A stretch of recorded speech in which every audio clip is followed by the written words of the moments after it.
This is Kevin Conroy, the voice of Batman. This is Lauren Lester, the voice of Robin and Nightwing. And you're listening to the DCAU Review. Hosted by Cal and Liam. Streaming at DCAUreview.com. And on your favorite podcast app. Welcome, everybody, to episode 325 of the DCAU Review.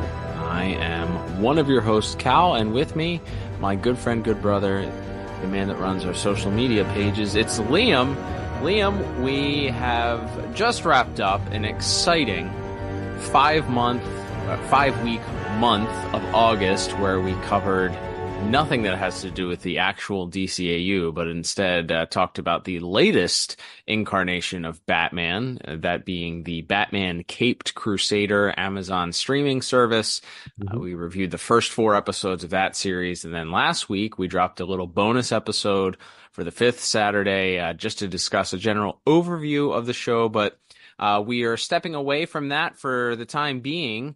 We will get back to covering those, the rest of that series at some point in the not too distant future, I would assume. But for the month of September, as we kick off here, we are back home where it all began, where it all started, once again with Batman, the animated series. Not only, of course, starting this very podcast, but of course where the DCAU itself started. And we are continuing with the final 4 episodes of the original Batman the Animated Series run. Wow. It's just going to be an emotional month, I feel like. But we have an exciting one today, and we're not alone for this week either. It's a pretty exciting one. That's right. Coming up in just a few minutes here, we're going to hear from the episode that we're talking about today, Lock Up. We will hear from that episode's director, Dan Riba, friend of the show. Great to have Dan back on. We'll get all his thoughts on kind of all of the inner workings of the visual side of the episode. So can't wait to discuss this episode. An episode which I don't know if anyone who's watched it or you, Cal, noticed. There are some themes in this episode, aren't there? Yes, I would dare say there was a bit of a commentary that was had by the writer Paul Dini, perhaps some of the visuals as well. Yeah, it's very interesting. We get into that with Dan also, so we don't want to spoil all of that. But for those of you who say that I want to keep, social commentary out of my comic book movies or TV shows or comic books, because they've never been that way. Perhaps you should just, go back in history and check that out. So, but yeah, we will discuss all of those things here in just a moment, all of the themes included. But of course, before we do that, we'll get the official IMDb synopsis for this week's episode, which is brought to you by The Pod Tower. Head over to youtube.com/The Pod Tower today and subscribe. And not only can you get every single one of our podcast episodes in a YouTube video format, you will also get additional podcasts, all for the same price of $3.99. That's right. You get a wonderful podcast from the guys at Tim Talk. They reviewed the entire DCAU themselves, so their entire library is there as well. And the ongoing series from the folks at Watchtower Database, Jump on the Batwagon, as well as their Intergang interview series, also all available on that same channel with our podcast. How awesome is that? Head over to youtube.com/The Pod Tower today and subscribe. Yeah, that's right. So this was the synopsis for Lock Up, which was written by Paul Dini with Marty Eisenberg and Robert Scurer on teleplay, directed by Dan Riba, music by Christopher Carter and Brian Longsbard, and animation by Dong Yang. And that synopsis reads as such. A disgraced fanatical warder of Arkham Asylum sets himself up as a vigilante jailer. No. Nope. We're back. We're back, everybody. We're so back.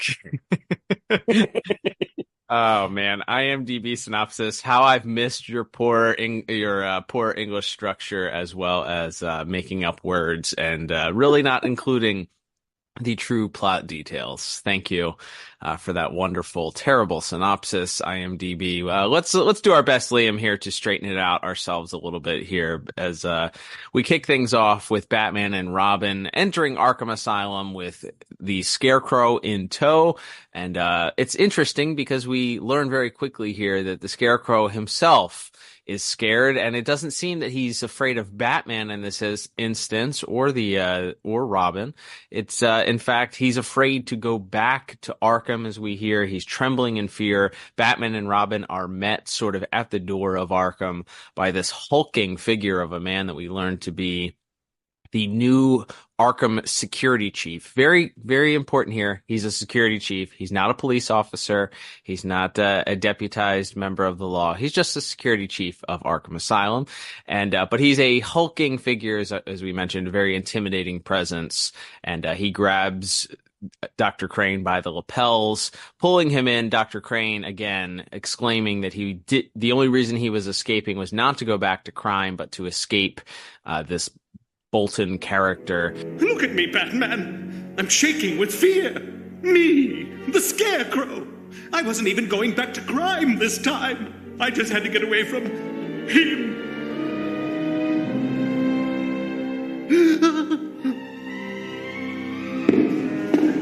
I'll take it from here, Batman. Lyle Bolton, Chief of Security. Congratulations, Professor Crane. You're the first inmate to escape Arkham under my charge. You're also the last. I won't let you and the people of Gotham City down again, Batman.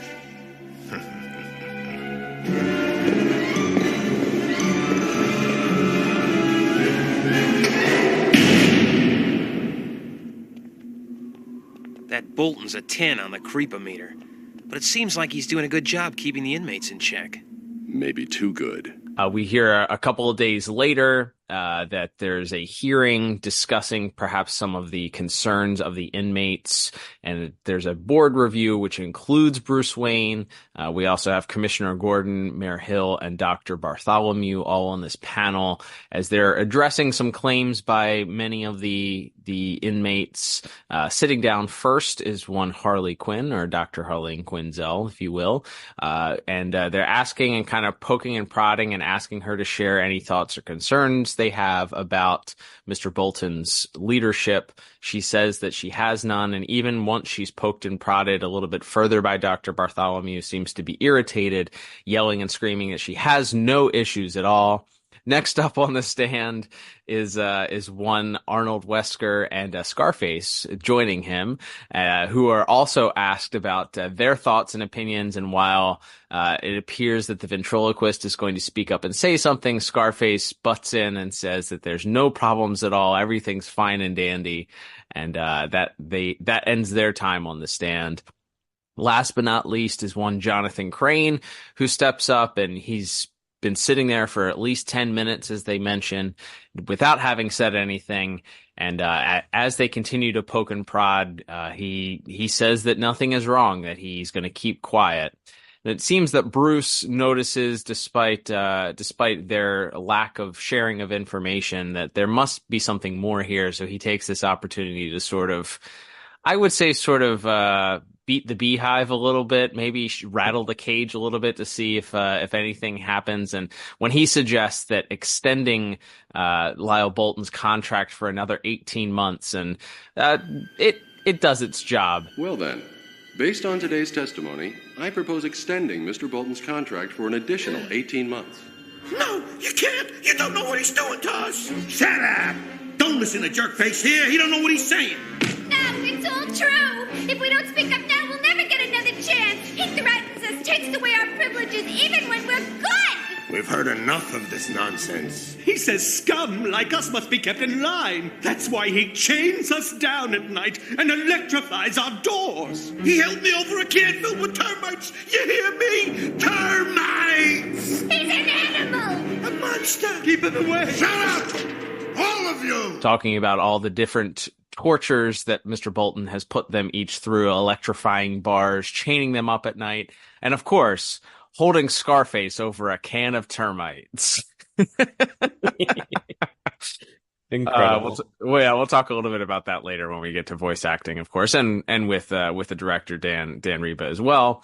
But we learned from this that this sort of also lights the fire under Lyle Bolton, who is immediately perturbed and lunges at several of our inmates. So it got the end result that Bruce was looking for here. He really was hoping to stir up any potential issues here, and they don't call him the world's greatest detective for no reason, That's right. He manages to, while not revealing anything about his alter ego, manages to trip Lyle Bolton by knocking over a chair in front of him, which allows the orderlies of Arkham to finally subdue him and drag him out of the room as he yells and screams about how all of these inmates deserve to be beaten within an inch of their lives. And he says that he realizes now that it's not just the inmates that are the problem in Gotham. It's the feckless bureaucrats and unwilling police officers that are the problem, and that all of them need to be thrown into a cage without a key. So from there, we cut to Lyle Bolton being unsummariously escorted out of Arkham Asylum, where the local media is waiting to ask him questions. And he tells them that the city is a wound. Every line this guy says sounds like a Frank Miller line. I was going to say, every time it's either something that he would say or Rorschach would say in the Watch. Yes. Either way, it's like you could. I actually had to Google it. I was like, is this a line that they borrowed from one of the other? I wasn't able to find one, but yes, you're absolutely right. Yes, but it's a festering wound that needs to be stitched. Which we then cut to Bolton sitting in his house, his giant house, with just a small TV in the middle of a giant room, which I think is a funny little visual. A completely normal man. Yeah, super normal guy. He's upset at Summer Gleason's reporting on the matter, and after destroying his television, he realizes that while he may have this problem with the politicians and the doctors and the police, it all starts with and I'm quoting here, permissive liberal media. So we then cut to 6 months later. A lot of time jumps in this episode. 6 months later, Summer Gleason and Bruce Wayne are finishing up a dinner where they've just discussed a successful merger between Bruce Wayne's company and another unnamed company. Is this where the LexCorp partnership starts? Can we just headcanon that real quick? I was gonna say I kind of thought so. Like it would make sense based on the timeline of where we are in this show, and we know the new Batman Adventures is shortly here on the horizon. And I guess we would have to go back and review when the new Batman Adventures crossover with Superman the Animated Series takes place, but I don't see that there's any evidence that would suggest it's not. So seems to me canon until proven otherwise. That's right. So that's one of our latest headcanonings there. But yes, as Bruce and Summer Gleason discuss things, Bruce says that the maitre d' comes running out of the restaurant and tells Bruce that he has a phone call, and Summer Gleason in the meantime goes and gets in her car and quickly notices that the doors seem to have locked on her. She's not able to get out. The hand crank window, there's a dated thing. The hand crank for the window also breaks off in her hand. So she's stuck seemingly in her car, and then we see a giant sort of truck coming with these giant mechanical arms pulling her entire car into this back of this truck. Bruce Wayne, in the meantime, sees this and attempts to intervene, but a giant mechanical lock is thrown onto the revolving door. So thankfully, Bruce has this briefcase, which has not only a Batman costume in it, but a quick change smoke screen. And he is able to so he sets off a smoke bomb in the middle of this restaurant and emerges as Batman and is able to get outside. He has a brief encounter with the now fully suited up Lockup, who tells Batman that they're on the same side, and that he says that Batman can catch the criminals and that he'll lock them up. Batman, of course, not really feeling that, but as he tries to intervene, a police car comes driving up, which Lockup throws a nightstick at their windshield, and it just causes them to freak out, and they go swerving, almost hit Batman, and then swerve into the restaurant. And as Batman goes to tend to the police, Lockup escapes with Summer Gleason. So we cut back to the Batcave here, where Batman and Robin are discussing the case. This is Lyle Bolton's handiwork. No one configures a lock like him. You mean this lockup nut is the security creep from Arkham? Without a doubt. Another fine villain made possible by a grant from the Wayne Foundation. Only kidding. Bolton's last known address. See what you can find. Batman gives Robin an address to check out, Lyle Bolton's last known address. We see Robin going and checking and finding not much there except for a shipping container with a specific ship's, I don't know what you call that, the designation, like their dock designation. So, and while Robin is checking that out, Batman returns to Arkham Asylum to check on Dr. Bartholomew. He sees that a security guard has been knocked out, and he goes to check, but Bartholomew has already been taken. At which point he sees the bat signal, a real just like calamity of kidnappings here. He sees the bat signal as he arrives at police headquarters, he finds out that it's actually Bullock that lit the light, who's been handcuffed to a pipe because the commissioner has been taken as well. So they sort of regroup because they realize the only person left to take at this point is Mayor Hill. They try to increase the police presence, and in fact, even Robin and Batman are there to try to protect him.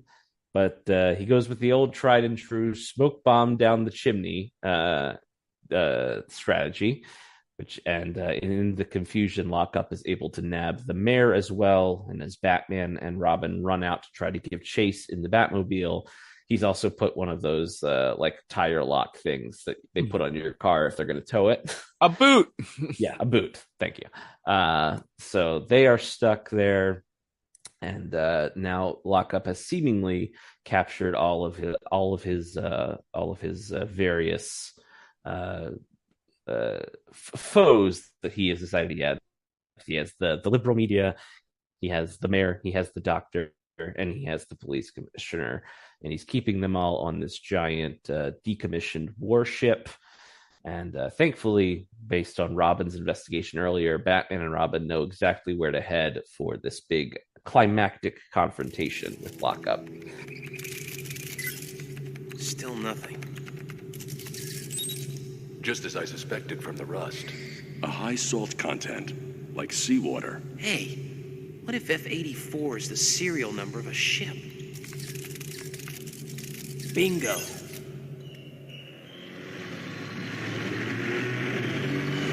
The Halsey was used as a temporary prison while Stonegate was being built. Computer, name of security chief during Operation Stonegate. Well, blow me down. We talked a little bit about that with Dan, but Robin actually gets to be the detective a little bit on this episode. But he puts two and two together and suggests that maybe the F-84 that they saw was a ship designation. So they jump in the bat boat and they arrive on the ship. And as they arrive there, Batman designates Robin to go take out the ship's security while he goes off to try and find Bolton himself. We quickly learn that the ship has been armed to the gills with brand new technology. It's including a giant cannon that almost takes out Batman, and a camera with like these tentacle locks or something. It looks very much like something that Brainiac uses later on against Superman, Yes. but it's maybe it's Brainiac technology that he's borrowing here. I also question how. So he ties Robin up in these things, and Robin's escape is to throw a grenade at the security camera that is watching him get tied up, and that somehow it blows up the camera, which also disables. I mean, that's a wiring issue, right? like if the camera and the giant tentacles are tied up to the same fuse, that's really a wiring mistake, I think, on Lockup's part. Yeah, some security expert, am I right? Like, very, very video gamey. You just blow up the camera and everything. But yes, so Robin is able to escape, and he makes his way down to the ship's hull as he discovers the rest of the captured allies of Batman there. And Batman himself makes his way to the ship's control room and confronts Bolton for the first time since seeing him at the during the fight over when he was capturing Summer Gleason.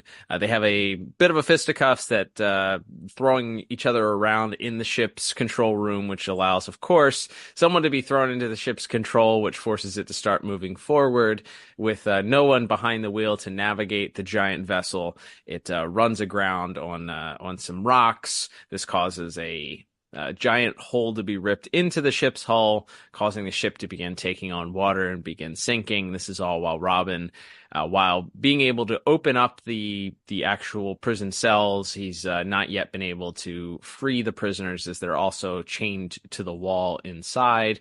So he has to go in and manually try and pull everybody out and disable their cuffs. As he's doing so, the hull is continuing to fill up with water. Meanwhile, Batman and Lockup continue their battle outside of the ship's hull at this point. Lockup falls a great deal, seemingly like he's going to die, but luckily there was a life raft there to break his fall, which allows him to continue his assault on Batman. Batman is in pursuit, and they continue to have both a verbal and physical fight on the ship's hull. Lockup really laying it on thick here, saying that he thought that he and Batman were exactly the same. They could have created their own order. We could have rid Gotham of the fools in City Hall and the police department. We could have made our own order. I was born to fight your brand of order. If that's your decision.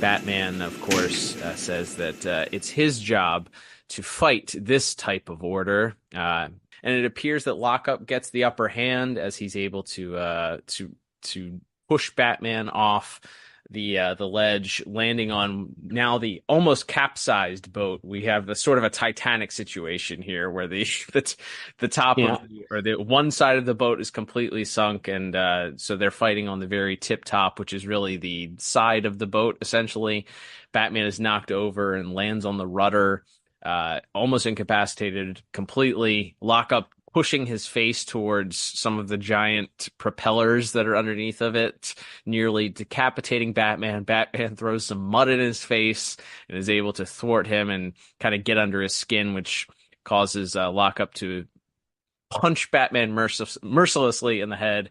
And just as he's got Batman handcuffed and about to kick him into the water, Robin bursts the door open to allow the escaped prisoners out, sees him, and Batman, as he's pushed over the ledge, grabs Bolton's foot, and the two of them tumble towards the water, much to Robin's surprise and fear.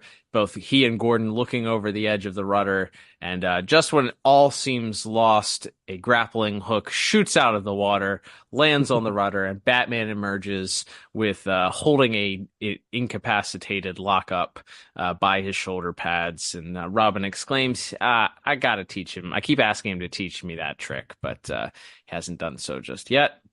Then we get a bit of a postscript as we see Bolton being led through Arkham, the rest of the Arkham Asylum inmates that we previously saw, Harley and specifically Dr. Crane, jeering, laughing, talking about how he's now going to experience fear here in Arkham.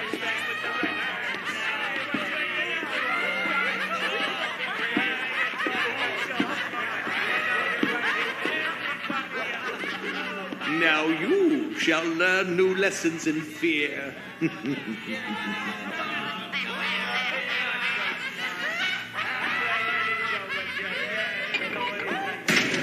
They thought they could trap me in a world of lunatics, but I showed them. Now I can keep an eye on everyone.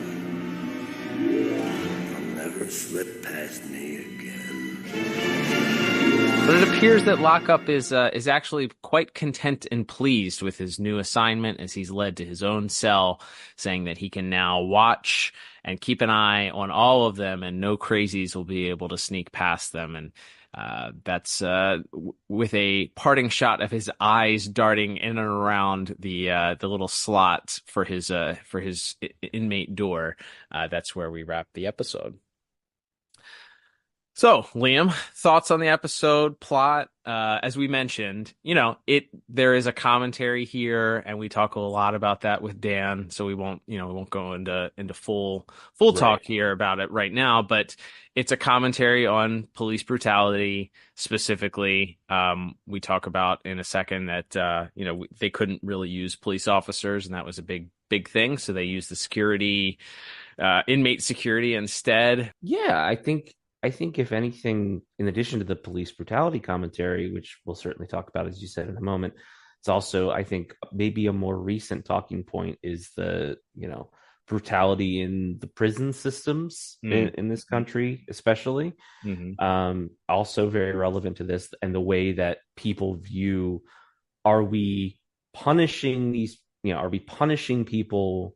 Are we actually trying to rehabilitate people when we send them through this system, or are we just locking them away in a cage without a key and, treating them like animals?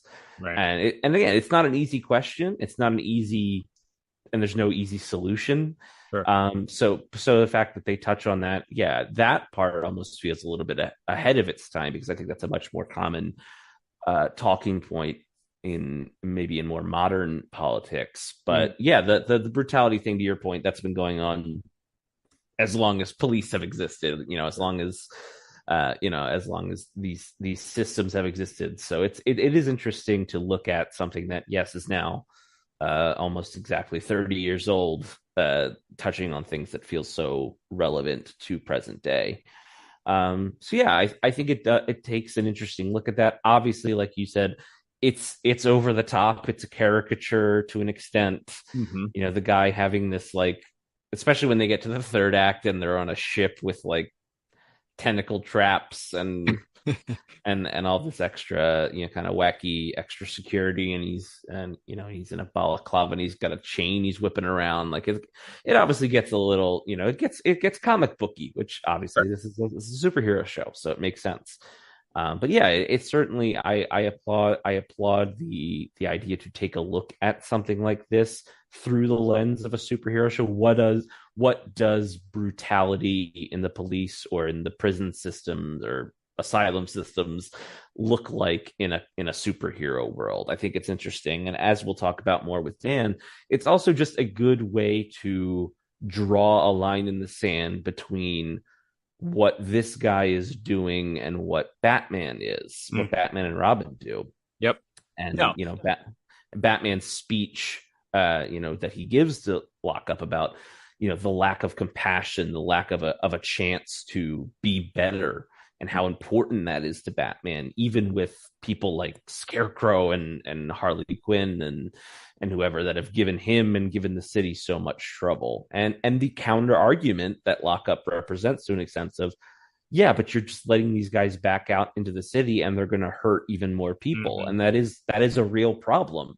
Right. That, it doesn't have, again, a simple one size fits all solution, unfortunately. Yeah. So even though, yes, what Lockup is doing is taken to an absolute extreme, I think like many good villains, you see the nugget of his worldview and why he sees this as a problem. And yes, he's taken these horrific, violent, over-the-top, cruel tactics to try to remedy the problem, but he is attacking something that is a problem. And I do think that creates an interesting conflict for Batman to, like we said, sort of contrast, this is what I do, this is what I'm trying to do when I go out dressed like a bat every night, compared to what this guy is doing, just, kidnapping people and locking them in a cage. Yeah. So I think that's where this episode probably is the most interesting, and where it succeeds the most, I think. Yeah, I think we touch on it a little bit in our talk with Dan here in a few minutes, but it really, that era of when this show came out was right out of the post 80s, I think the popularity of the Punisher and the anti-hero, and that was really growing in that general time and space. And I think doing this to kind of set apart both then, and I think in some ways we've talked about it a lot recently, but the Reddit commentator on who Batman is and how he's just a soulless man that beats on, the criminally insane, and is, probably he himself should be in an Arkham Asylum versus, the criminals that he puts there. This is a bit of a commentary on that, because you have the speech, as you mentioned, that Batman gives, talking about how Lockup's perspective is that sort of Punisher view of violence. We're going to kill the bad guys. Death is all that they deserve. There's no chance at any sort of rehabilitation. There's no humanity in any of these people. We're just going to kill them. Like, they did something wrong. I'm the judge, jury, and executioner, right? Meanwhile, Batman, in his speech that he gives him, sort of differentiating himself from Lockup, is that Lockup's perspective is bringing justice without hope or compassion, which is what differentiates Batman from those Punisher, Ghost Rider, whatever anti-hero type of person that is just bringing violence for the purpose of retribution, versus allowing or seeing and having hope that the person that they're bringing in may one day change. And yeah, the flip side of that being, like, is there really any evidence that, and he's not used in this episode, but is there any evidence that the Joker would ever be rehabilitated or would ever change?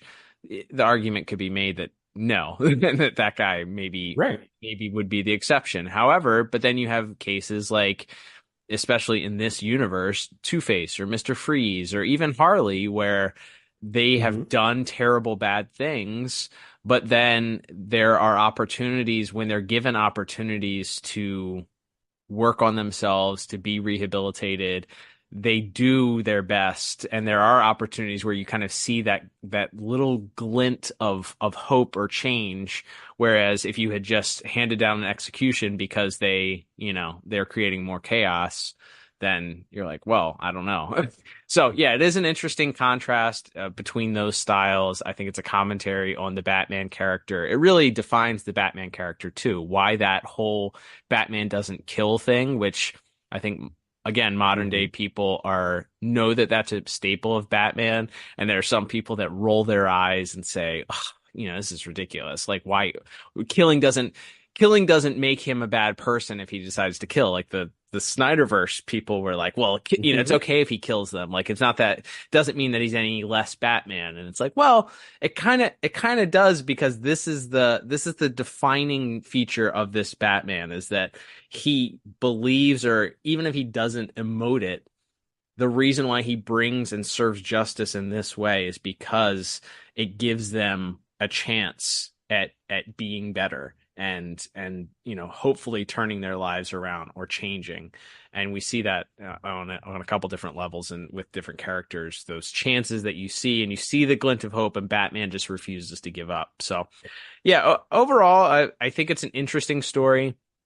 I personally wasn't terribly offended. I laughed at a couple of, the line about the liberal media is, I LOL'd. If you can't laugh at that, like, even if you are the staunchest of conservatives, like, it's just, like I said, it's a caricature. Like, you have to be able to laugh. Like, you have to be able to laugh at something like that. I giggled at it. I thought it was pretty funny. But yeah, I think the rest of the episode, there's not a ton of action beats, as we talk about with Dan. you have the culmination of the episode. Another episode where we end on a ship, by the way, our second ship climax in a couple of episodes here, as we had the Bane episode also on a ship. But yeah, I think overall it's an interesting episode. I think it does more to speak about the character of Batman. I also would like to see if there's a stopwatch for how much screen time Batman gets in this episode, because speaking of not a lot of Batman in this episode, very interesting, relevant to our last month of reviews. I ended up giving Plot, by the way, a 7 out of 10. I think it's a good episode. I think it's fine. I think it's more because it's less action heavy, and more plot and story driven. You had to have some sort of interesting discussions, which I think happen, and I think there's just enough of Batman and Robin being detectives to make it interesting. So that's why I settled on a 7 out of 10. What about you? Yeah, I went just 1 point higher with an 8 out of 10. I think the last act kind of makes it more interesting. Like I said, once you get into exploring how Batman views someone like Lockup, and how he has almost more contempt for what he is doing compared to like what the Scarecrow does. Like, right. I think that's really interesting. So I think the last act of the episode kind of saves it. But yeah, I just think it's interesting. Kind of takes us out of our norm. We get a lot of our sort of background ancillary players get used in this episode, like Mayor Hill and Summer Gleason, which I think is fun because they're usually just there for like a scene of exposition and then they're gone. So it's kind of fun getting them in a more active role in the episode. Gordon too. So yeah, I just think there's a lot of elements. I like Robin getting to be a little bit more of gets to kind of, they feel like partners in this episode. Like they both kind of break off to do different parts of the investigation and then come back together and kind of put the pieces together. I think that's a lot of fun. So yeah, there's some fun little notes in there amongst all of the, like we said, kind of over the top commentary on both the real life issues and, as you said, kind of the Image Comics 90s edgelord superhero characters that were abundant in that era. So yeah, overall, and pretty fun episode. All right, Liam. Well, that will bring us to our next category, which is going to be animation and visuals. So Dong Yang responsible for the animation this week. And I guess before we get into talking about it, we might as well do what we do so very often, and that is throw to ourselves in the past, because as we mentioned at the top here, we do indeed have special guest correspondent, Mr. Dan Riba, director of the episode, who is nice enough to join us and have quite a thorough discussion about this entire episode. We have a lot of fun with him kind of going on the ins and outs. We even kind of pitch and ask, if there was any plans for a follow-up to the Lockup episode here. We talk about any other potential cameos that could have been made from other Arkham Asylum inmates. Lots of fun stuff here. So without further ado, Liam, we will throw it to ourselves in the past to talk to Dan Riba. Thanks, us from the future. Here we are, as promised, Cal, with a very special guest correspondent today to talk about the episode that he directed. We are joined by none other than Dan Riba. Dan, welcome back to the show. Oh, I'm glad to be here. Thank you for having me. No, it's our pleasure. Obviously, we've had your compadre Kevin Altieri on the show. We had you guys on together, but this is our first time having you on solo, and it's talking about an episode that is memorable for a lot of reasons, obviously. I think we'll get into that when we go through some of the questions here that we have about what you remember about the episode coming together. But either way, we're excited to talk to somebody who is so important and pivotal. You directed so much of the DCAU. I think we talked about it last time. You did everything except Zeta Project, right? Even though you technically got a credit one time for that, or it's on your IMDb page? IMDb page, yeah. Yeah. Okay. Yes. So you ran the gamut as far as the DCAU is. So you're we're amongst DCAU royalty here. Absolutely. So first off, we wanted to touch on, before we get to the episode itself, something I think you kind of mentioned in passing when we had you on last, which is that when you started on this series, you were a storyboard artist. You were working with the show already, but the transition from that to director was kind of a daunting task, especially in light of the fact that you were about to get married. So just, can you tell us a little bit about kind of your mindset as that transition goes to taking on that additional responsibility? What happened was that Dick Sebast left the series. I was called into Ann Lighting's office, and Kevin had already talked to her because I had directed a whole season of Alf and 65 episodes of Super Mario Brothers at Deke, but I was reluctant to direct on Batman because I knew how daunting the show was, and it intimidated me actually, but I couldn't not participate in the show. I had to be a part of it, so I didn't even put myself up as a director, even though I had more experience than Frank at that point, right, directing. But then when Dick left, there was a door open, and Kevin was like, "Oh, Dan's got this. He's got this." And so I get called into Ann's office, and they asked me, and I thought, well, they told me, look, you've got your board guys already. This is the deal. We'll support you in every way. I talked to Bruce, and I'd worked with Bruce for a year now doing character designs and occasional boards here and there on the show. So it was like, yeah, there was, I felt very supported. Good. And so it was a no-brainer at that point to take the job. And the rest is history, right? It was great. And I lucked out because, like, the first episode I directed by myself was Blind as a Bat, and that one went pretty well. And so I asked the right questions when we started going with it, and I even had opinions and asked Alan, and he was very accommodating for with my opinions, and I was like, wow, I really feel involved and heard and supported, and it was great. It was fantastic. So I'm like, yeah, this is it. But it was as much work as I feared. I bet.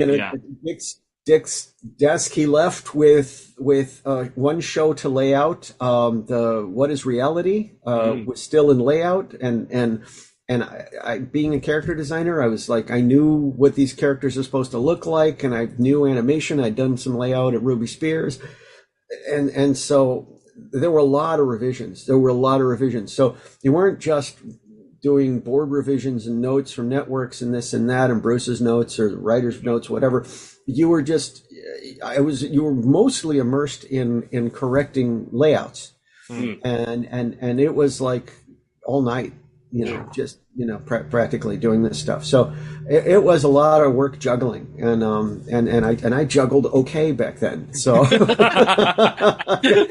I mean, not with balls, but with actual work. Sure. Right. Plate spinning, Yeah, of course. And so it was and it ended up really, really fun. So I was like, yeah, well, maybe, and I came up with like how the Riddler would separate. I did that in the layouts, so that would help, so it was really, that was a very trippy episode. So you got to play fascinating physics. Yeah. And I have and I really I didn't have anything to do with the board or anything earlier, but with that layout, there's a lot of responsibility, fixing the layouts. So it was a little tricky. And also, I was in the editing room, doing a lot of Dick shows that he had left behind. So Robin's Reckoning came in, and right off the bat, Bruce is like, "Go on up, go to the editing room." And so I sat with the editors and did the first pass. And again, this was something that I had done at Deke, where we had to edit shows and crank them out. Alf was brutal in terms of the schedule. Deke was insane. Yeah. So it was like boot camp, And so this was a breeze schedule wise compared to that. Well, that's good. Your previous works prepared you for what arguably is your most well-known work. People these days, I don't know. I think Alpha Animated Series is probably streaming on somebody's streaming platform. It is. It's on Tubi now. Yes. Oh, there you go. So somebody has the rights, but in the grand scheme of things, the work that took less was less strenuous, hopefully, ended up being much more a part of your legacy. So that's awesome. So we're talking about the episode Lockup today, and this is an interesting episode in the grand scheme of things. We're towards the end of the original Batman the Animated Series run in that Adventures of Batman and Robin era. So we're here to talk about that today. So our first question specifically about the episode is, what, if anything, to you stands out about this episode compared to a couple of those other episodes that you kind of just mentioned, as far as episodes that you worked on for this original BTOS run? The idea of the anti-Batman, the Batman that's our Punisher, if you will, the most extreme version of a vigilante that goes out and the fact that the network would let us do it is really, really fun. So it makes basically commentary on police brutality, on vigilantism, on all sorts of things that are usually not touched in a children's series.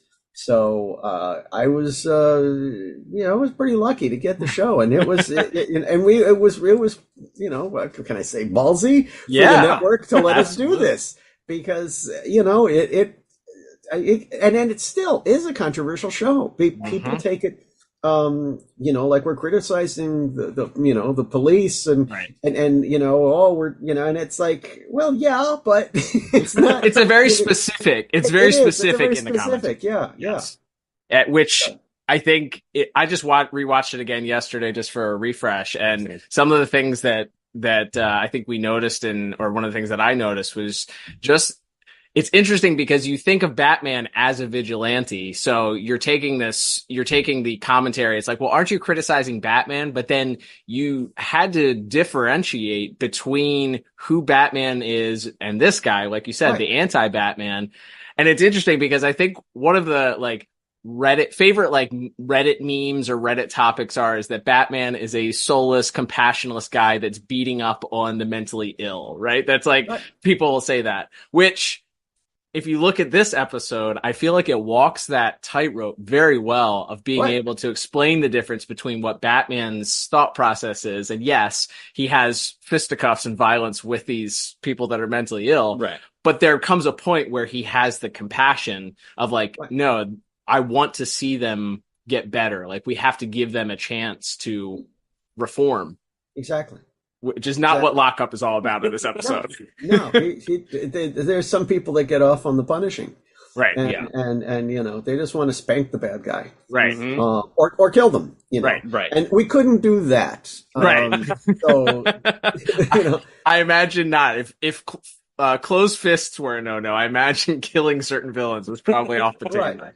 But it's interesting how that we walk that tightrope of how much there's implications of torture. Mm-hmm. And we couldn't really be specific, so the ventriloquist sort of, he held me over termites. That line, I lost it on that line. I'd forgotten about that one until I rewatched it yesterday. It's perfectly done. Absolutely. It really was. Do you remember who came up with that original Lockup design, and did it change much between that original design and what we saw? It was Bruce. Okay. And it was his idea was doing sort of the anti-Batman, so that Batman has this part of his face exposed, and so the idea was to close everything off except for the eyes. Nice. And the idea is the eyes peeking out, like he's spying on us, right? Like he is at the end. I mean, we echoed that. But the other thing was that there is Italian comic, Diabolique, there was a movie in the 60s, and Bruce was a big fan of the film, and those comics were kind of cool, and the character looks really neat, and that also, he has a very similar mask, so that also helped inform us of how to to do this character. So was the choice, this is sort of based off of that design, because you can kind of still see his mouth moving under the mask. Right. Was that just a choice to kind of keep him more expressive and manic? Yes. posed against Batman. Like, yeah. I mean, we just found like the character yelled so much and it's so vocal. Yeah. You know, the idea of just like a blank thing wouldn't have been as expressive. Yeah. And so that was like our you know, our cheat for that. Well, it works because there's plenty of scenes, as you mentioned, with the eyes where he just you can see the full whites around the eyes, which to me is always the sign that there's like a little something off about him. And, Right. and like in the couple of those scenes where his eyes get real big and expressive and he's like real excited about getting ready to choke out, or even that initial scene in Arkham where they're interviewing him and interviewing the inmates to try and figure out what type of brutality may be happening. And they zoom in on his eyes at first, and then he just kind of normalizes as it's like, please express whatever complaints you have, express them. Right. Yeah. That's So funny. good. That what we call that in animation, when you can see all the whites of the eyes. And, we call that pinned eyes in drawing. And so I remember always when I first heard that, oh, you pinned the eyes there. Oh, what? I did what? It's like, no, they have to touch a lid or they look crazy. But sometimes you need them to look crazy, right? Exactly. Well, speaking of animation, as we mentioned, we've had Kevin on before. We've talked about a couple of different animation studios. Dong Yang, I think, is technically responsible or credited with the animation for this episode.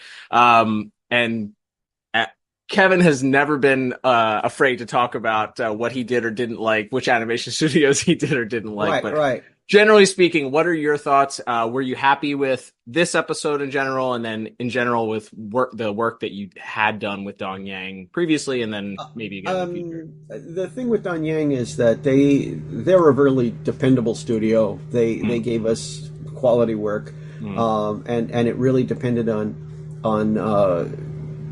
sort of their animation director and the crew, because they were a very large clearinghouse for animation. So they had A crews, B crews, and C crews, just like all the studios did.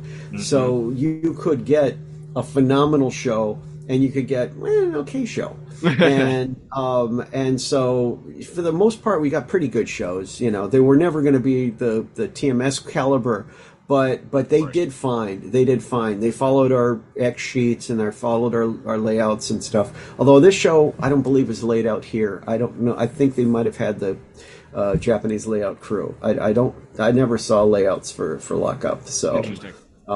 You know, sometimes we outsource the layouts, or at that point we might have been letting them. You know, they had a crew doing them. Wow. So that was. That was the thing. This episode came out pretty well overall. I was pretty happy with it.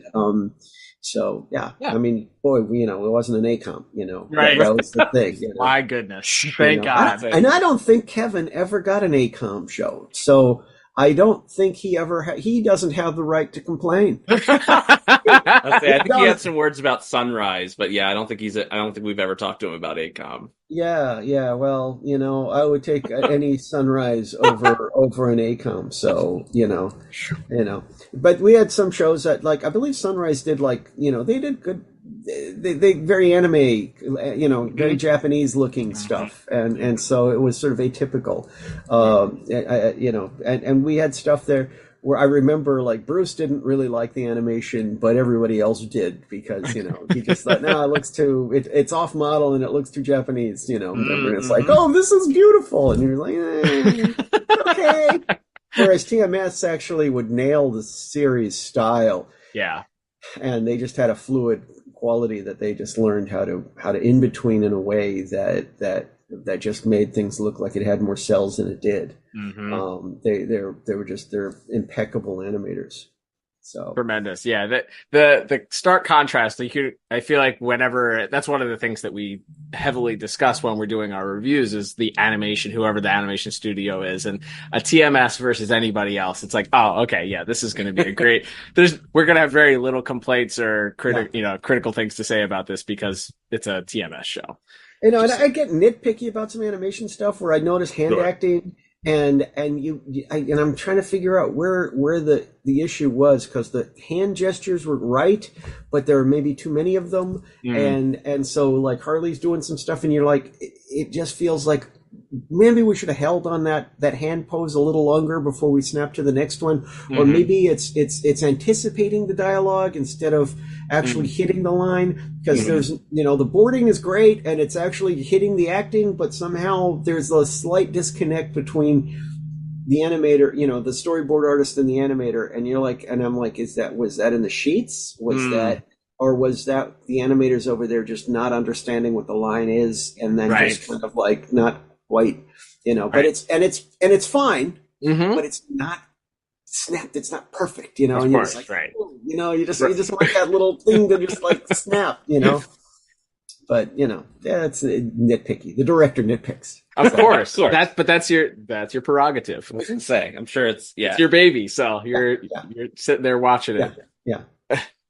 All right, and so one of the thoughts I think we kind of already touched on this, but was Bolton always like a security guard rather than a policeman in this script that you remember? I'm pretty sure that it was always presented that way because we were never allowed to show bad cops. Dirty cops were forbidden by Fox. Right. So if we pitched the outline to them as a bad cop, then it would never have been allowed. Right. And the point was that he's incarcerating them. So it's like, well, it's like, it's a security guard that Arkham makes more sense in a way than just a regular, beat cop that's sick of having to drag guys in that get thrown out, that escape. It's like, no, it makes more sense this way. It's also, I think, a little bit allows for a little bit more of what, as you mentioned, the inferred torture aspect, because if the cop brings them in, at that point, his job is done, right? He can maybe brutalize them a little bit on the way to the asylum, but they're trapped someplace. He has full reign. He's the director at that point. He has full reign of keeping track of him. That line about him electrifying the bars and all of that stuff. Right. You can kind of infer more psychological and physical torture at that point because of his position. Exactly. And it's like, you're like, wow, where's the supervision in this place? I'm like, oh my gosh. Dr. Bartholomew or whoever's running this place doing? He's just sitting in his office tapping his pencil on the desk, I guess, or something. By the way, hold on a second.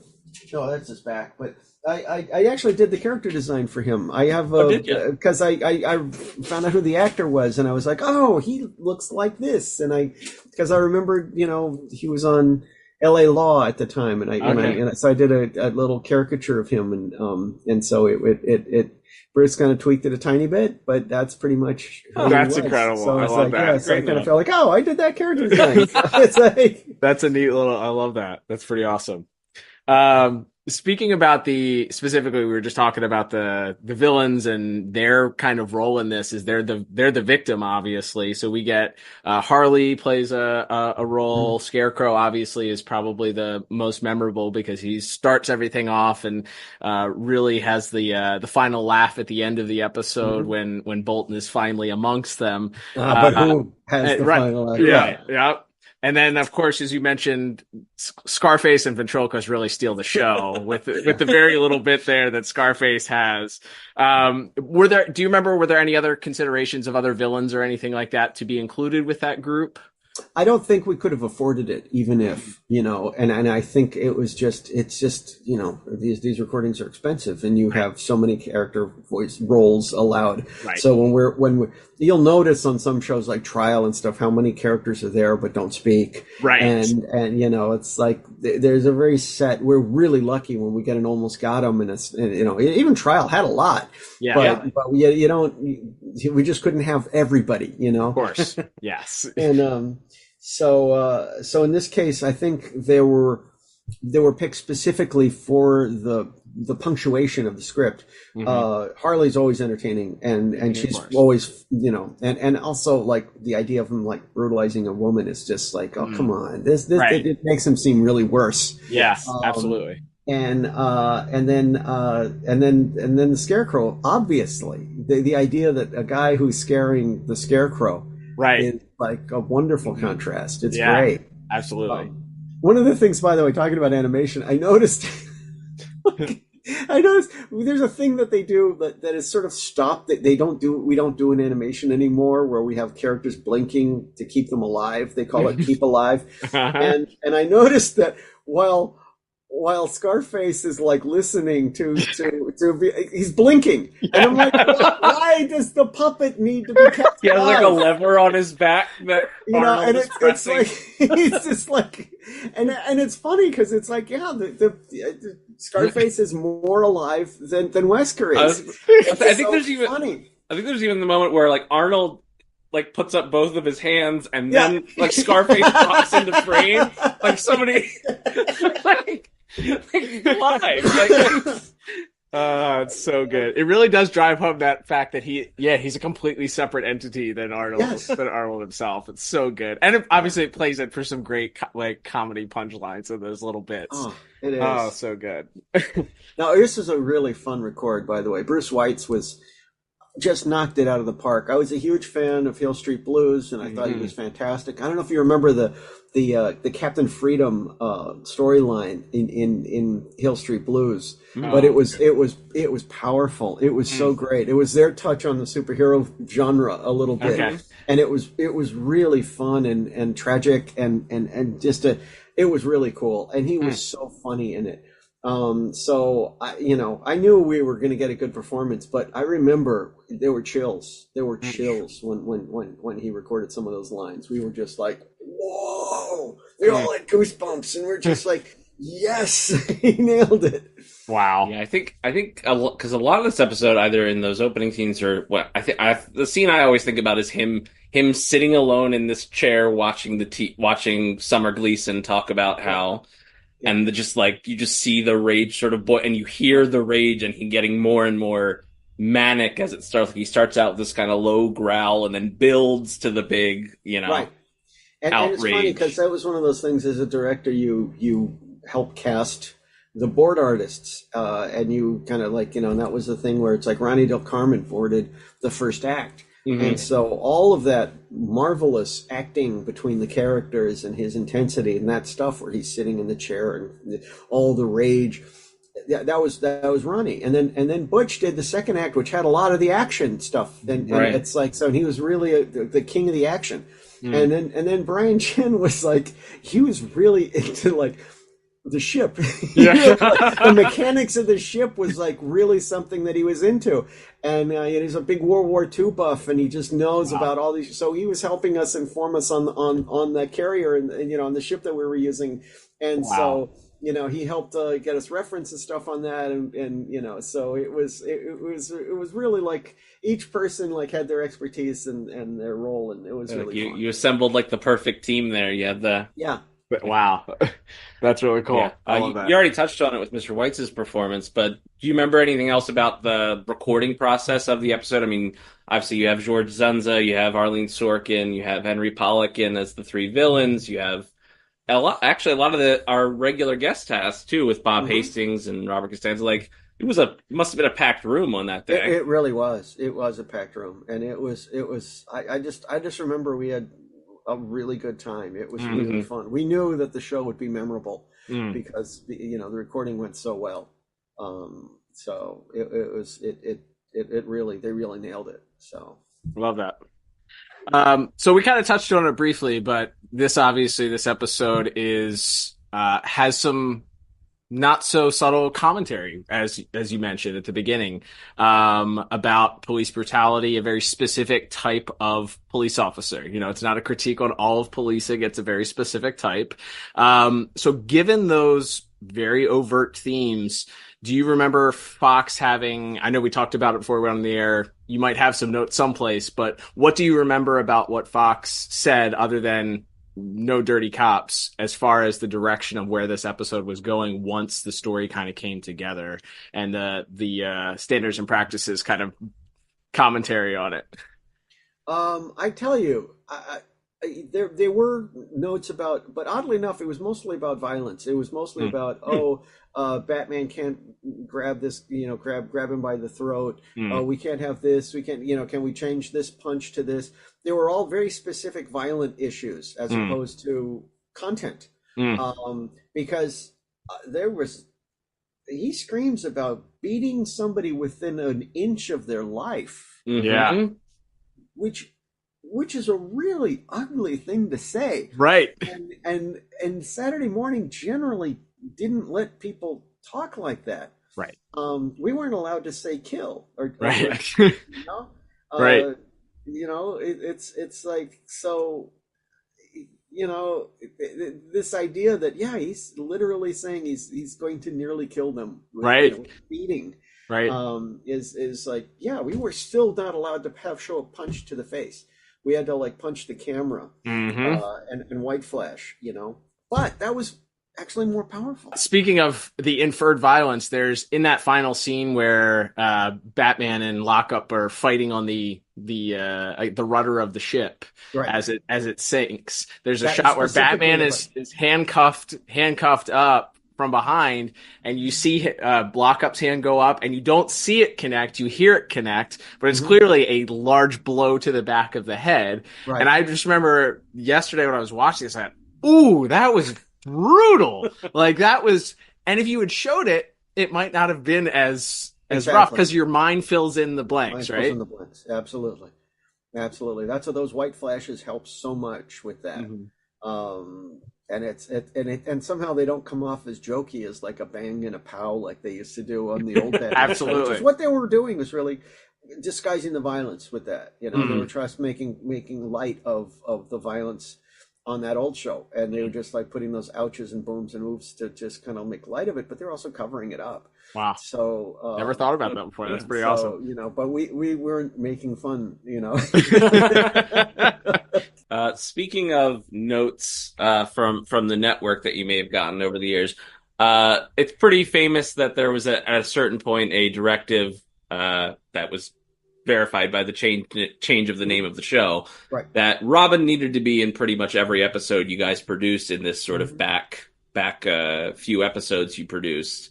Was that something? Did you have a strong opinion about that? Did you feel like that was handcuffing you guys at all at the time, or did you just kind of roll with it? Largely, we rolled with it. It's fine. You know, I love Lauren. He gives a great performance. Kids like Robin. Absolutely. They like somebody for him to talk to, for Batman to talk to. And so, you know, yeah, we like the solitary stalker Batman who kind of goes out on, you know, the you know, it just, it is cooler to just see Batman by himself, but we get it, you know, it's like, it is ultimately a kid's show, and the idea of the teamwork, you know, I mean, I played Batman and Robin when I was a kid, so I get it. I understand. So I didn't really feel like, you know, any of the shows that I worked on were diminished anyway by having Robin included. You know, it's like Robin, the Riddler's Reform had some great conversations. You know, it's like Batman has to talk stuff out. Yes, right. And he just seems weird if he's just talking to himself all right. the time, you know. And so it's like it really kind of helps in some ways.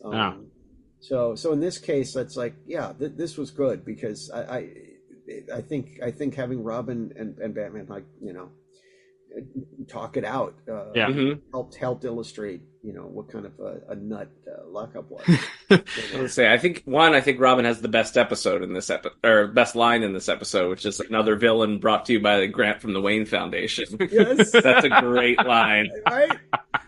And then also, it's you see Batman kind of turn around like. So often I feel like he just ignores him, but that one's like, oh, that one stung. I mean, he got him on that one.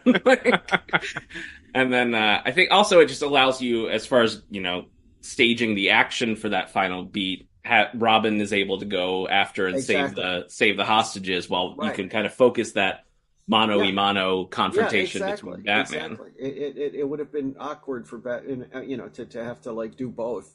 So, you know, there would have been maybe some dead hostages, you know. Yeah, that's true.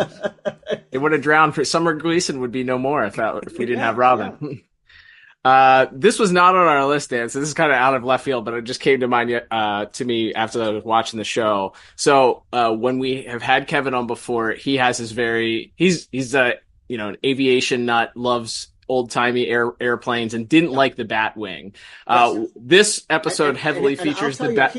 He's wrong. Because he thinks it's a spaceship, and I'm telling you, there are so many, you can tell now with all these drones going around and all these, I've seen planes that have all sorts of fans that are total VTOLs. Absolutely. And Batman would have had the technology to do that. So It's like, oh, it's a spaceship. It's not a spaceship. It's a Harrier. And it's like, I get what his concern is, but I've seen somebody build one, a radio controlled one, and it's like, yeah, but it works. But the Batboat, you're gonna the Batboat, yeah. So obviously this episode features the Batboat. It wasn't used as often as Batplane or Batwing or the Batmobile, but any thoughts on the style, the use of the Batboat? Like it, didn't like it? I liked it okay. I mean, I honestly, I kind of liked the old TV show one with the big fin on the back, right? Which was a nod to the Batmobile from the comics that they never got a chance to do. Right. When they got the Lincoln, the Futura, they were like, okay, well, this is it. We're not getting that fin, Right. And so the Batboat was like, yeah, that was the version that had it. So that was like, I always loved that when I was a kid. So yeah, I don't think I had a big fin, but it's okay. It's all right. It's a good looking ship boat. It was fun. It was like, and it's streamlined, a submarine. Yep. I would say it had to double as a sub, the Bat sub also. So yeah. No, it was fine. It was fun. Absolutely. And then as we begin to get towards the end here, just out of curiosity, did this character ever come up maybe when you were doing the new Batman adventures to bring him back ever, or that you remember? No. And I kind of wish he had made a comeback. Mm-hmm. It's like I'm trying to think chronologically. Forgive me. My brain is not processing. Yeah. I believe Trial was before this, right? Or was it correct? Yep. Too bad, because it would have been interesting to have him show up in Trial. Agreed. Yeah. That's right. Trial was before this. But it's like, because we didn't have that many Arkham centric episodes, and Trial was sort of the ultimate one of those. So and I don't know if we ever felt like he should ever try to escape again, because he felt like he's done. He's happy. He's just watching everybody from behind the scenes, But it would have been cool to have had some kind of callback to have him come back at some point. I would say my immediate, could we have worked something out with him and Harvey as the judge in the new Batman Adventures or something? Is there something there maybe? I know. Just again, you're just getting into the nerd fantasy. I know. It's true, but it's just he was just such a striking character, and I guess it's just one of those things where it just fit this one episode for sure. And I don't think it was worth bringing him back for anything. I mean, pretty soon we'll be talking about Deep Freeze, which is obviously an episode that Kevin directed that brought back a character who had this iconic episode much earlier in the series. And then it's like, I think that's always sort of a debate topic among fans is, was it ever worth it to bring him back after Heart of Ice or that kind of thing? And eventually what they do with him in the Sub-Zero movie and all that going forward. So it's always interesting. Maybe sometimes it is better to just, you made your piece of art. It went well. Dan, thanks so much for joining us for this conversation, talking about cartoons from 30 plus years ago and taking time out of your schedule to do it with us. Obviously we're huge fans of your work, and we're truly honored that you would take some time to chat with us about an episode that is very interesting and 30 years later still means something. Oh, thank you for having me, and it's my pleasure. If you have the opportunity, go see Dan. I'm sure he'll be happy to sign some stuff, talk to you about some stuff, buy some artwork from him. He's got some incredible artwork there. So good to hear that you're out and about doing the Comic-Con circuit now, so people can have the opportunity to talk to you and let you know how much we appreciate your work in person. Thank you very much. Appreciate it. Absolutely. Well, thanks, Dan, for joining us. We will hopefully have you on again in the future. And, thanks for talking about Lockup today. My pleasure. Thanks for having me. Liam, awesome time with Dan. Great insight. I mean, every time we have a director on, it's fun, and we learn something new. Dan, just the kindest man. So very kind. We spent however long that was, 40 minutes to an hour with him, and it felt like we could have probably gone for another 40 minutes to an hour, and he would have been quite okay with that. Yeah, just a fun time, and as we mentioned, catch Dan. He's out doing shows across the country now. Check out his schedule, and anytime we see that he's on a show, we do our best to share it on our social media as well. But if you get the opportunity, go meet Dan, go talk to him. He will nerd out with you and talk about Batman the Animated Series, seemingly for as long as you'd like to, and buy some artwork. Doing some great. I mean, it's not often you get to get hand-drawn artwork from people that work on this show. So if you're looking to add one of those pieces to your collection, go see Dan at one of the many conventions that he's been doing, and pick yourself up a piece of artwork, and tell him the DCAU review sent you. Liam, I guess we can break down our scores here. Overall, I think there is some inconsistencies here. Batman looks a little off model at times, even from scene to scene. I think there's some, I don't know, some odd looks. They did that thing where the lighting on his face was kind of inconsistent. Also, there were like weird face highlights from scene to scene. So there was a little bit of inconsistency, especially towards the end. There's I think in that final scene, his ears grow. They're not quite like mid '90s Nightfall Batman ears, but they're pretty long in that final scene between him and Lockup on the ship. But there's just not a ton as far as action is concerned for the episode, as we talked about. It's more. It's certainly more plot and story driven than it is action driven. You have those couple of action beats with him kidnapping Summer Gleason. We have a little bit of fisticuffs there, and then you have ultimately the kind of the final battle at the end is where the most of the action takes place. But I think there's enough interesting things visually to keep you entertained. I think there's some really interesting stuff with the inmates that we talked about. Some of the comedy beats with that scene are really funny. But really our final scene is really where most of the action happens and most of the interesting stuff happens. And so it's not a ton, which led me to kind of give it a lower score than I would normally give a animation and visual. I think some of the inconsistencies between the character models also led to it. But I ended up giving animation visuals a 6 out of 10. What about you?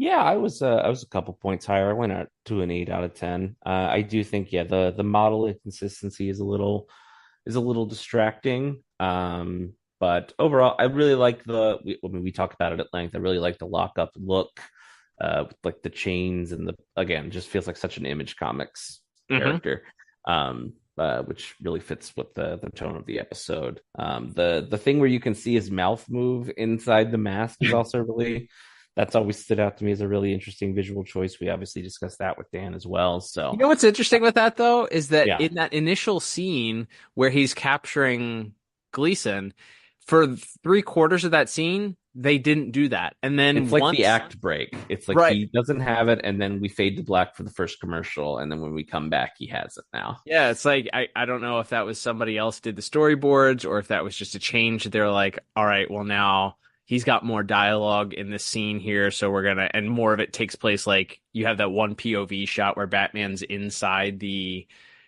truck with the car, kind of looking out.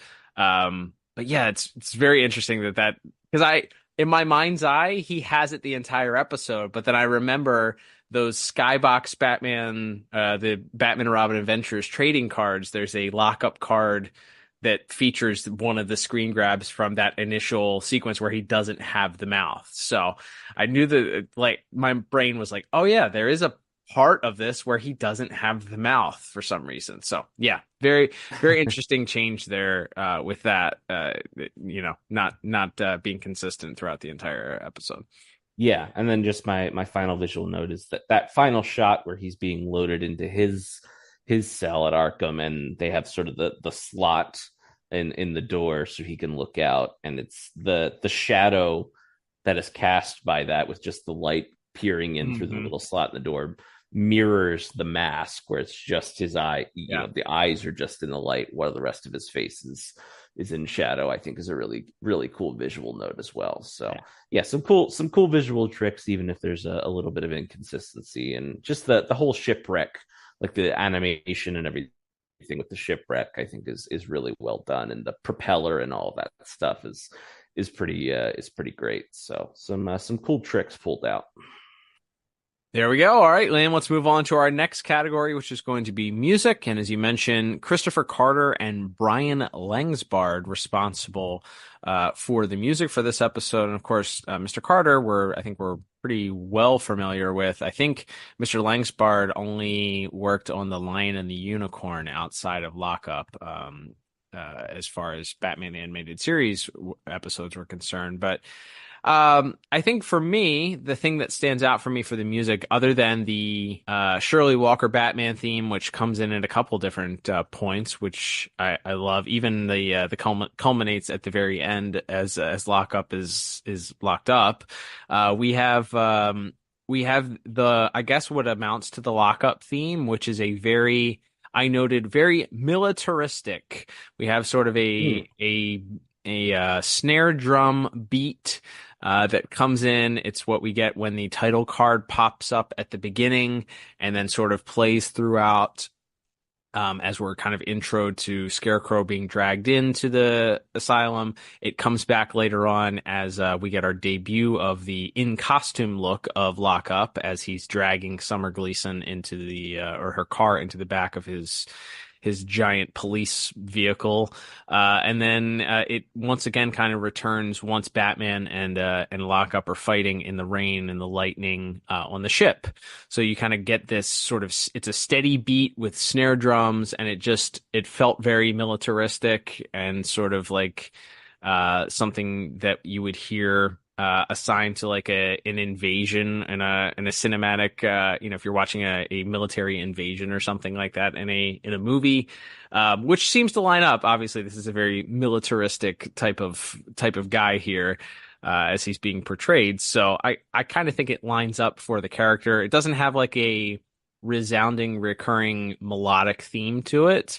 It's strings and horns, of course, as was the case for most of, if not all of the music for the show. But I just think that little bit of percussion kind of leads that to bring that kind of that theme home of military, police authority type of vibe for the music there. So I really dug that, and I thought that kind of created a little bit of aura for the character and kind of gave him a little bit of a weight and intimidation factor in these interactions with Batman.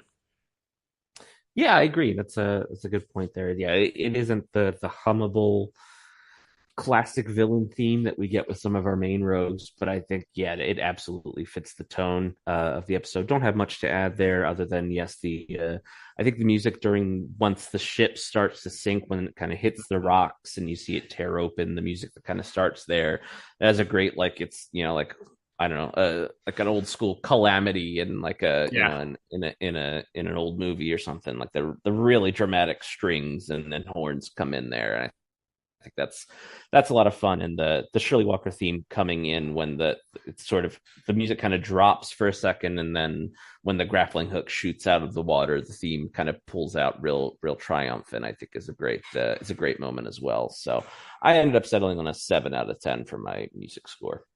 Yeah, I went for the same exact score myself, 7 out of 10. It's good. Again, I think it serves the purpose for what it needed to be, and there are certainly some memorable moments punctuated by the Shirley Walker Batman theme as well. All right, Liam. Well, that will bring us to our final category of the day, which is going to be voice acting. Let's go ahead and talk about our list of voice actors and actresses. As we mentioned, several little cameos here from some series regulars. Almost, I would dare say, stealing the show. But of course, we also have the rest of our cast as well as our main antagonist for the episode, all worth noting. So let's talk about this week's voice cast.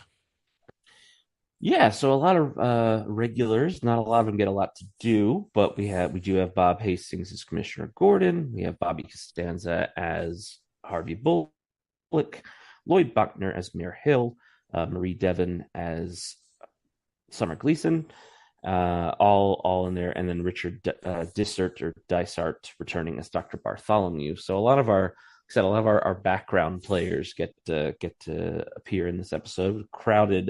Crowded recording session, I imagine. And then, I think the most fun before we get our main heroes and our main villain is the other supervillain cameos we get in this episode. We have George Zunza as the ventriloquist in Scarface. Incredible. Henry Pollock II as Scarecrow, and of course, the late Arlene Sorkin as Harley Quinn.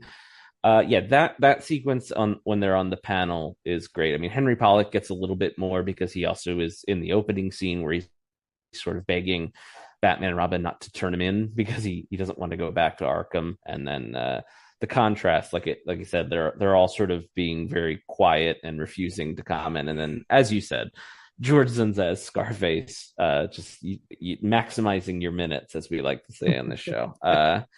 From the bit where Scarface cuts off the ventriloquist to say that Lyle Bolton's a stand-up guy. Yep. And then at the end there when they finally start, the cat's out of the bag and they all kind of start ranting and raving about how terrible he is, and he hits him with the termites line. I think I cackled when both times when we watched this before we interviewed Dan, which was a couple months ago. Sorry to pull back, this isn't live, but and then again today when we rewatched it to do our full review, just laughed my butt off both times. Just a great little, bringing all of those guys and girls in for just, to be quick little day players and do this one little scene is so much fun.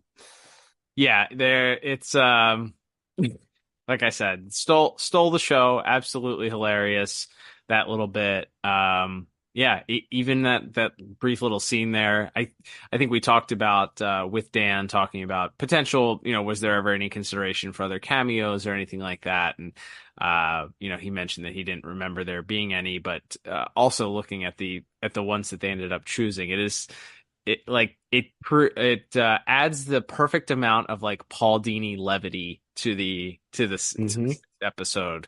You have this dark theme that comes over everything with police brutality and what all the themes that we've talked about thus far, and then you have this brief little scene where a man with a puppet is doing physical comedy and going over the top, talking about being threatened by a can of termites. Like you can't you can't balance out the seriousness of this with a more perfect, like, brief bit of humor. Yeah, absolutely. Fantastic bit of levity added in that sequence with all of them. And then our main players here, we have Bruce Weitz as Lockup, who of course later on in real world history we would hear as Bruno Mannheim in Superman the Animated Series, who we've already talked about several times on our show over the years. Really good. I know the one of the writers for the episode mentioned that Robert De Niro in Taxi Driver was like a big inspiration to the script, and it feels like that's definitely present in Mr. White's performance. Not that he's doing a Bobby De Niro impression, but that sense of this guy who's just so consumed by what he views the world to be, and he's just kind of has this bubbling fury and anger just barely under the surface. It's finally sort of exposed and starts coming out as the episode goes on. Like you get a really interesting performance out of him when he kind of seems like he's going to hold it all together, in those first couple of scenes, and he's just kind of he's very sinister, but he's not, he's not yelling or screaming or anything. And then once the other villains start, calling him out, and then he just loses it, and he's just this ranting, raving, like lunatic. Really, really good work from Mr. Weitz there, I thought. Yeah, that first little bit where he's very threatening when they're doing the interview with the scene we were just talking about, the interview with the inmates, where he starts off by saying, if anyone has any objections to my methods, and you feel like he's going to be very threatening, then he goes, please tell me. You're like, his face, his brow unfurrows, and he just, pretends to be this sweet little boy. And then the rest of the episode, he just becomes continually more unhinged and upset and angry, and with these sort of little tiny moments of like zen that he has, whether it's when he's briefly talking with the media outside, but then his speech talking about the gutless police, the mindless bureaucrats, and the coddling doctors as he's being held, being dragged out of that office, and I think we already talked about it briefly, but his speech back and forth on those two scenes, both when he's first introduced to Batman with the Summer Gleason scene where he's talking about how this is the new order of Gotham, this is how it's going to be, Batman will bring him in and he's going to do serve the punishment, serve the justice. And that's where Batman separates himself and says, nope, this isn't how this is going to work. And then they continue to have that verbal sparring that culminates on the ship. Where Batman really separates himself and says, like, we could have gotten rid of the police and the politicians and created our own new order. And Batman says, I fight against that order. That's not my kind of order. So, it's really good back and forth. He's very, again, we talked about, it's a caricature of that archetype type of character, but he does it in a way that sort of offsets the seriousness of the actions that the character himself is taking. So I think it's a fantastic performance. It's really, really good. And it's almost, I'm almost sad that we didn't get more of this character because it's so good, but also at the same time, maybe that one single episode was enough, Yeah. We touched on that with Dan. I think of I don't know how, what would have worked. I think I threw out the what if he and Harvey as the judge teamed up or something. Maybe there's some sort of vigilante squad that you could have set up with him and some of the other people, like an anti-Bat family type group, maybe in the New Adventures season or something. But yeah, I would have. We're kind of working backward. It's one of those ones where you work backwards from, well, we just want to use the character again, and then we figure out why later. Right. So yeah, I think it's a great one-off appearance, and probably is more special just because we don't get any more uses of this character on screen. I think he does pop up in some comic books here and there. Also, one of the other original B-Task characters who make it over to the main DC universe as well. Yeah. So a character that has a little bit of a lasting impact in this show as well. But and then of course we have our main players, those being Lauren Lester as Robin, and of course the late Kevin Conroy as Batman. Again, I think as you said, Cal, they're not in it a ton because it's so much of the episode is told from Lockup's point of view, and then also I think because that second act is just so boom, boom, boom, boom, boom, because you have to move from the Summer getting kidnapped, where they have this first initial meeting with Lockup, to, all right, Robin's investigating this, Batman's investigating this, now Dr. Bartholomew's taken, now Commissioner Gordon's taken, now Mayor Hill gets taken. So it's really kind of bang, bang. So there's not a lot for our heroes to do. I do like the scene in the Batcave that we talked about. Lauren Lester gets a couple funny lines in there about the grant from the Wayne Foundation. I think is an awesome line. I also like when they're about to go to the ship, he hits us with which this feels like a Paul Dini line, which is the Popeye reference. He's, well, blow me down. Yeah, I think he says when they're about to go on the ship, which I assume was not an accident. But Yeah, I mean, so Lauren Lester gets a little quipping to do, but I think the pièce de résistance we've already talked about when we covered plot, but Kevin Conroy getting to kind of deliver that speech to Lockup about his lack of compassion, his lack of hope, for his inmates, for how he treats people when he's the warden of this prison, and I was born to fight your kind of order, I think is that line kind of stands out as like that's an all-timer. Maybe that's a really good Batman line, again, especially because, as we've talked about, the episode is so starkly trying to draw a contrast between what Batman does and what a Lockup is doing here, or what a Punisher does. No, you're absolutely spot on. I mean, that line is the culmination of the entire episode. Batman has repeatedly kind of heard that we're not all that different, you and I, type of comparison. And I can imagine as Lockup gets more and more violent, and obviously he's no longer targeting the same actual people committing crimes. Now he's going after, politicians and the police commissioner and people that are, in some cases, allies of Batman, all in the same name of the same sort of vigilante justice, and trying to claim that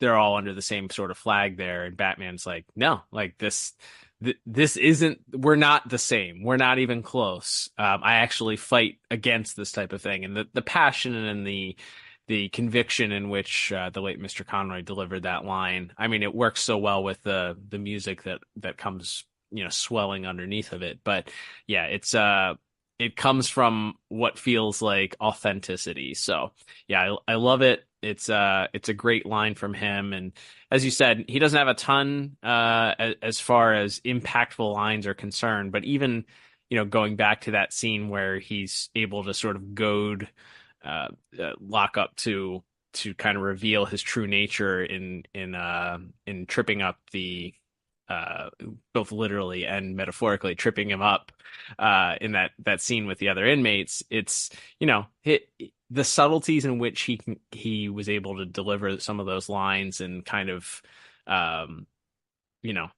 reveal the true intentions of Bruce underneath of it. Just, man, there's a reason why we talk about him every opportunity we get to. But yeah, miss that guy, Kevin Conroy, really great voice actor. Can't say it, won't say it enough times, no matter how many episodes we do. Yeah, absolutely. And I think as much as we enjoyed being outside the DCAU for the last month or so, man, there's just things about coming back to where it all started with this BTOS run, even this late into the show, the Adventures of Batman and Robin section of the series. It still hits really strong, and the voice acting is obviously no exception to why it still hits so well. So I end up giving voice acting a very strong 9 out of 10. Yep, same exact score here for me, 9 out of 10. It's really, really strong. Everybody involved. I think it certainly lays heavily on the back of our Lockup and Batman. But again, there's also a sort of contrast, not only in the styles of justice and the styles of who these characters are, but Batman, other than that line that he delivers where he's really emphasizing that they aren't the same, that he fights against that type of quote unquote justice or that type of law that Lockup is trying to instill. Batman is relatively like cool, calm, and collected for the majority of the episode. And as we mentioned, almost from the get-go, as soon as he's sort of revealed to be the abusive person that he is, Lockup is just more and more unhinged, and he kind of loses that calm nature that his voice sort of initially, although it has a bit of that unhinged undertone has in that initial scene, it just becomes more and more over the top. And, every line is seemingly yelled and, has that hint of irritation underneath of it. Whereas Batman is just really cool, calm, and collected until that final portion where he's just like, we are not the same. We're not ever going to be on the same team. We're not ever going to be on the same side. So yeah, speaks a lot to the performances from our voice actors. So unsurprisingly, really high scores from both of us. Mm-hmm. All right, Liam, let's begin to total everything up here. So totaling everything up at the end of the day here with all of our scores, I end up with a 29 out of 40. What about you? And I am a few points higher at a 32 out of 40. All right. Rewatchability. We'd already talked about obviously culturally and real world implications for a lot of the commentary that's done here. Some, as you mentioned, more relevant now that maybe weren't as relevant then with, certain topics. But even with that aside, I think it's an interesting episode overall, seeing, as we've talked about, really defining the Batman character and those Reddit conversations of whether or not Batman is just running around beating on the mentally ill. I think it defines that. I think it really sets the Batman character aside. Now, if you miss this episode, does it really land a whole is there a big gaping hole in the DCAU if you don't watch the episode? No. So maybe I'd give it a 1 thumb up as far as rewatchability. It's fun. I think there's enough here to hold your interest, but if you skipped over it, it also wouldn't be the end of the world. Yeah, I think one thumb up is good. I think it is. I think it's important, like you said, as far as a character study of Batman. Even though Batman's not the main focus of it, you study him by showing this more sort of overt, fascist type character to sort of contrast him with. So I think it does do something interesting that way. But as far as, inherently important to the rest of the show or to the rest of the DCAU, like we said, this is Lockup's only appearance. So it's hard to say it's like one of the most important episodes or anything, but I think it's important enough to the series and does enough interesting things that it gets a 1 thumb up from me. There we go. All right, Liam. Well, that will begin to wrap things up for this week. Don't forget, we would love your support for the podcast. If you joined us for the first time last month with our Batman Caped Crusader reviews and stuck around, thank you for doing so. As we did last month, we'll continue this month and continue to do so every episode. Ask for your support in some form or fashion. If you do like the podcast, you can subscribe to us on your favorite podcast app. Apple or Spotify are the more popular ones we know of. You can leave 5-star reviews on both of those. And then, of course, on Apple Podcast, if you leave a 5-star review, it gives you an opportunity to leave a little blurb review for us. And Liam, we have, for the second time in the last couple of weeks, we have yet another 5-star review. And this one, no offense to everyone else, we love all of our 5-star reviews equally, but this one I particularly loved because of the time, effort, and DCAU references left by our latest 5-star review. Absolutely. So this is from username Clark's Creek, and the tagline for it is "Am I Blue?"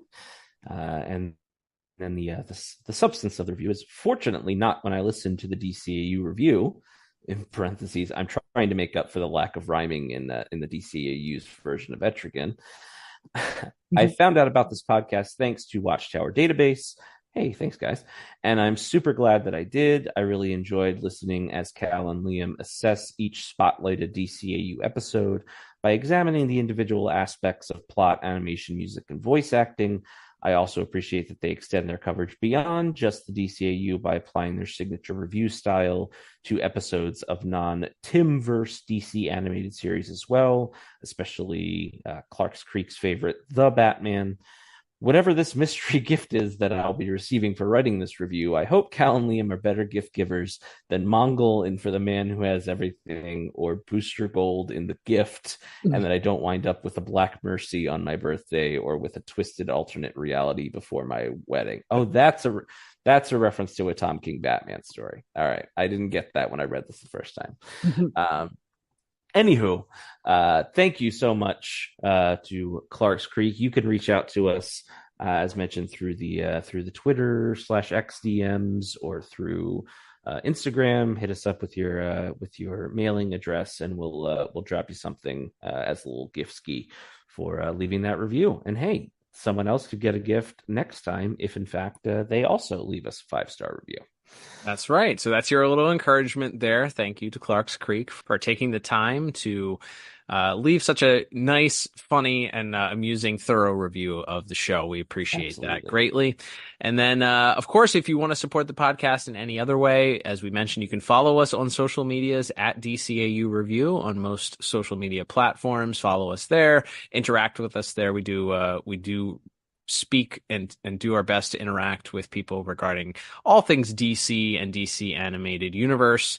Lots of it's 30 plus years at this point of Batman the Animated Series debuting, and we're still getting collectibles and references in other cartoons and coloring books and things that are related to Batman the Animated Series. So lots of stuff to talk about on a daily, if not weekly basis for the DCAU and Batman the Animated Series. So join in the conversation there. You can also become a monthly supporter by checking out the show notes. There's a link directly there to join the other monthly supporters that we have, who we thank for donating monthly to help us, to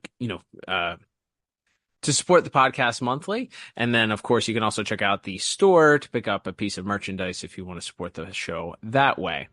Liam, as we mentioned at the top of the program, we are continuing here the final countdown. Please cue the theme song and the dancing if you're a fan of Arrested Development. But it is the final countdown by Europe. And that means we are entering into number 3 of our final episodes of Batman the Animated Series, or at least the original Batman the Animated Series run here with another review next week. That's right, and it'll be our final original VTAS Joker appearance as we hit the episode Make 'Em Laugh, which, I'll be honest, not one of my favorites, but not one I have seen in quite a few years, so perhaps that'll change when we look at it under a more thorough lens next week. That's right. Can't wait to check that out with you then, Liam. It's going to be awesome. But until then, I'm Cal. And I'm Liam.